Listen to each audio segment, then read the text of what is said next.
নাম তার বাদশা। এমনিতেই বেশ শান্ত স্বভাবের, তবে খুব আদর পাগল।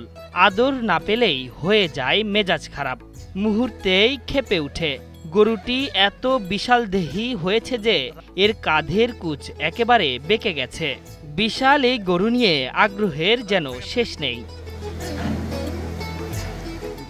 ওয়ালটন আবারও মিলিনিয়ার অফারে ওয়ালটন ফ্রিজ কিনে আপনিও হয়ে যেতে পারেন মিলিয়নিয়ার।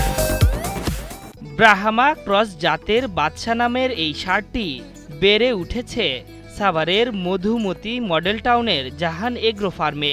এই গরুটির ওজন 25 মণ। আসন্ন কোরবানি উপলক্ষে তার দাম চাওয়া হচ্ছে 8 লাখ টাকা।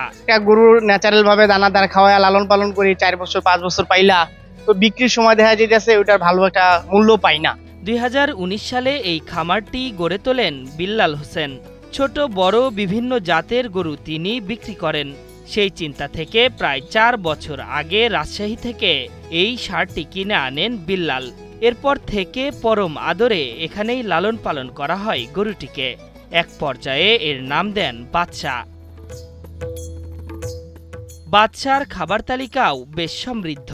প্রতিদিন 3 বেলা ছোলা, ভুট্টা, গমের ভুসির পাশাপাশি কাঁচা ঘাস খাওয়ানো হয় গরুটিকে। মাঝে মধ্যে আদর করে বিভিন্ন ফলও খেতে দেওয়া হয়। তবে গরু পালনে ব্যয় বৃদ্ধিতে হতাশ খামারিরা। বলছেন দেশীয় পদ্ধতিতে লালন পালন করতে খরচ পড়ছে অনেক বেশি, চিকিৎসাতেও ব্যয় বেড়েছে অনেক।